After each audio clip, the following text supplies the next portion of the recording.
जैसे एक भाई ने कमेंट किया है कि भैया जैसे कुछ व्यक्ति गलत काम करते हैं या फिर कुछ टेररिज्म, कुछ ऐसे लड़कियों के साथ दुष्कर्म या फिर कुछ भी, क्या ये भी पहले से तय है?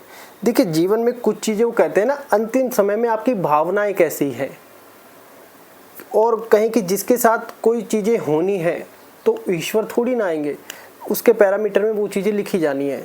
प्रारब्ध में बहुत सारी चीज़ें होती हैं, अच्छे कर्म भी होते हैं, बुरे कर्म भी होते हैं। लेकिन लोग क्या है, अब जैसे पॉडकास्ट चलते हैं हम भूल जाते हैं। पहले मैं एक लाइन बोल देता हूँ, नहीं तो मैं खुद ही भूल जाऊंगा। पिछली वीडियो में बोलनी थी, भूल गया कि जाकी रही भावना जैसी, प्रभु मूरत दे रहे वैसी। ये कहावत है या फिर एक दोहा है। आज मान लो किसी की कोई फीलिंग्स है, चाहे वो गलत करने की है, उसका जन्म ऐसी जगह होगा जहां से फिर वो ऐसी चीजें करेगा और उसका फिर उसी हिसाब से अंत होगा। आज कहें कि अब इसको समझना एग्जैक्टली बड़ा कठिन कार्य है, एग्जैक्टली बड़ा कठिन कार्य, क्योंकि चीजें जीवन में कोई एक बार में समझ में नहीं आती, 100 बार में भी समझ में नहीं आती। सवाल तो हमेशा खड़ा ही रहता है। ठीक है, कि यहाँ पर बात आती है कि प्रभु श्री राम ने बाली को मारा, ठीक है, उसके बाद कुछ ऐसा ही था, क्या था वो यार भूल गए, कि वही बाली बनकर आया, फिर उसने श्री कृष्ण जी को मारा। अब एग्जैक्टली क्या था, ये प्रारब्ध था। लेकिन राम जी का प्रारब्ध बाली को मारने का ये कैसे बना? ये भी तो कहीं ना कहीं से बना होगा। ये क्या था फिर? किसी के पास हो सकता है शायद जवाब हो या नहीं हो, पता नहीं, लेकिन हमें तो ज्ञान नहीं है इस बारे में कि ये तो राम जी अपना प्रारब्ध भुगत रहे थे। राम जी ने बाली को मारा तो ये भी एग्जैक्टली प्रारब्ध हुआ।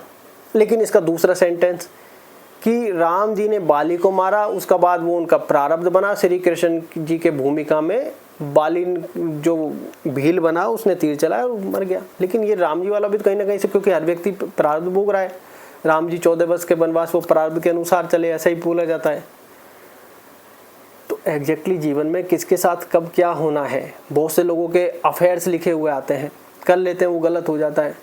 ठीक है, आज की जनरेशन में उसको गलत माना जाता है, भारत में बाकी जगह अलग नज़रिए से देखा जाता है।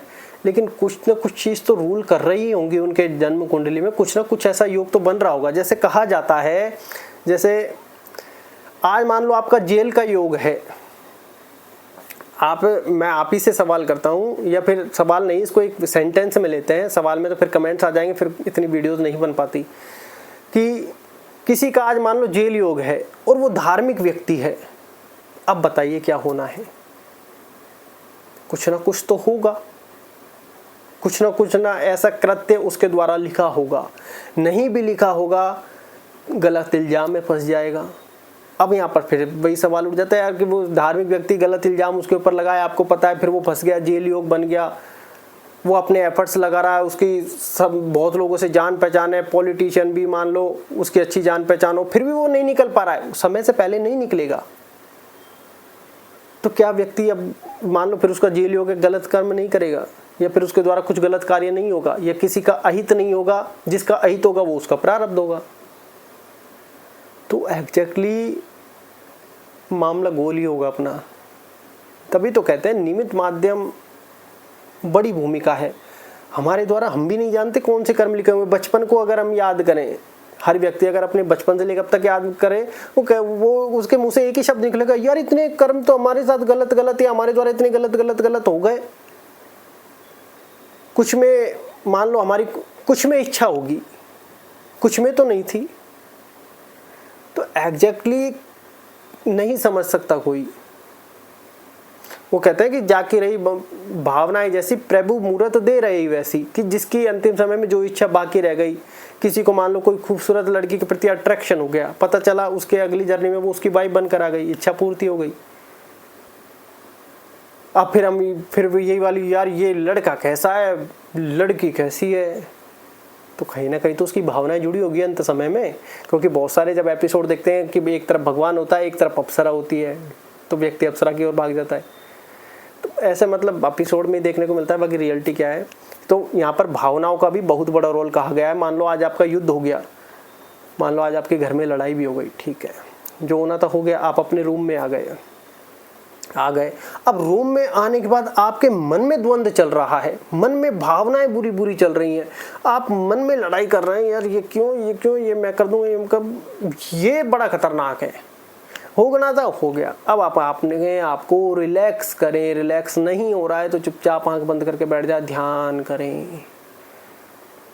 इसलिए मेडिटेशन ध्यान को अच्छा बताया गया है। तो फैसला आपको करना है, क्योंकि ये सिचुएशन सबके साथ होती है।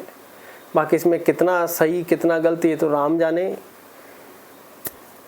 क्योंकि कहते हैं कि हर व्यक्ति के अलग अलग ओपिनियन होते हैं।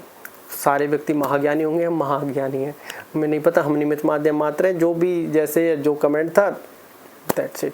क्योंकि कहीं ना कहीं मानसिक जो कर्म है ये कहीं ना कहीं हमें दुविधा में डाल रहे हैं। बाकी तो हम प्रारब्ध अनुसार चल रहे हैं। जो डायरेक्शन की बात आती है वो क्यों आती है कि जो व्यक्ति कुंडली नहीं दिखा रहा, जिसके पास कुंडली नहीं है, जिसके पास कुंडली है वो नहीं दिखा रहा, बाद में कोई पॉडकास्ट में कोई व्यक्ति आके देख रहा है तो वो व्यक्ति सही डायरेक्शन में, बिकॉज इज सक्सेसफुल। और जो व्यक्ति अनसक्सेस है वो गलत डायरेक्शन में है। व्हाई? कि वो अनसक्सेस है, वो अपनी यात्रा पर है। ये व्यक्ति अपनी यात्रा पर है। इस व्यक्ति से पूछा गया कि तुम यहाँ तक ऐसे, उस व्यक्ति ने जब पूछा कि ये यार मैं यहाँ तक क्या ऐसे ऐसा आना था, ये डायरेक्ट रास्ता ले सकता था, आई भी ले सकता, नहीं ऐसे ही आने थे तुम तो, लेकिन ये गलत पर है। अरे ये गलत पर क्यों है? फिर इनसे ये पूछा जाए क्या ये ईश्वर की योजना के इच्छा के विरुद्ध कोई काम कर सकते हैं? हमें तो नहीं लगता कि कर सकते हैं भैया। तो फिर ये व्यक्ति गलत डायरेक्शन में कैसे पहुंच गया? इनके इंसिडेंट लिखा है पश्चिम में, ये पूरब में घूम रहा है। इसका एक्सीडेंट लिखा है पूरब में, ये पश्चिम में घूम रहा है, तो क्या एक्सीडेंट नहीं होगा? अरे ये घूमकर पहुंचना लिखा होगा तो घूमकर ही पहुंचेगा तो वहां पर, वो तय समय पर। ये बात आप ध्यान रखें। इसलिए जितना फ्री होकर कर्म करते जाएं बहुत बेटर है। मानसिक शांति जरूर लें, मेडिटेशन ध्यान नाम जाप का जरूर सहारा लें। कब किसके साथ क्या होना है, भविष्य में बहुत कुछ होना लिखा है। अच्छे भी होने लिखे होंगे, बुरे भी, क्योंकि ऐसा हमने जब देखा कुछ अनुभूति हो चुकी है। इसलिए कि यार अच्छा तो हुआ, ठीक है, हमारे विचार इधर थे, लेकिन ये कैसे हो गया, तो बहुत कुछ हो सकता है। इसलिए माइंड को फ्री रखिए। धन्यवाद।